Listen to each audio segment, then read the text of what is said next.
இவங்க இல்லைன்னா சிஎஸ்கேவே இல்லை அப்படின்ற மாதிரி 5 பேர் பண்ண சொல்ல போகிறேன். அதை பிளேண்ட் ரேங்க் பண்ண போகிறது யோகராஜ். வாங்க பார்க்கலாம். Okay, first option Dwayne Bravo. Dwayne Bravo நிஜமாலுமே நிறைய நல்ல கேம்ஸ் நம்மளுக்கு விளையாட கொடுத்துருக்காரு. ஸோ டுவைன் பிராவோ நான் வந்து 4th கொடுக்குறேன். 4th. ஓகே, இது ஒரு பயங்கரமான ஆச்சரியமான ஆப்ஷனாக இருக்கும். Stephen Fleming, coach of the CSK. இல்லை, இவரும் ஸ்டார்டிங்ல இருந்தே இருக்காரு சிஎஸ்கே. ஒன்ல இருந்து நம்ம கூட டிராவல் பண்ணவர்.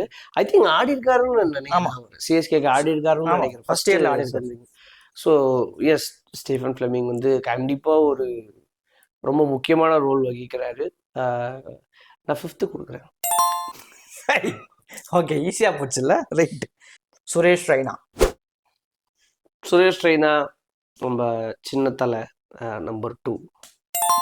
No doubt. ஈஸியாக போச்சோ இந்த ranking. Okay, Ravindra Jadeja. Number 3.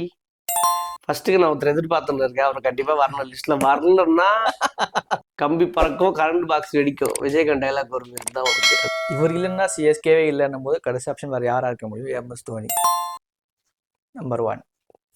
Okay, very good ranking ஆக்சுவலாக இது. நீ எல்லாரையும் சொல்லிட்டியா? Dhoni, Raina, Jaddu, Bravo, Stephen Fleming. Scripted மாதிரி தெரியும் உனக்கு இல்லை? மக்களை, எனக்கு தெரிஞ்சு இந்த ரேங்கிங்கில் நீங்களும் அதே தான் சொல்லுவீங்கன்னு நினைக்கிறேன். சப்போஸ் உங்களுக்கு டிஃப்ரென்ஸ் இருந்ததுன்னா கமெண்ட்டில் சொல்லுங்கள்.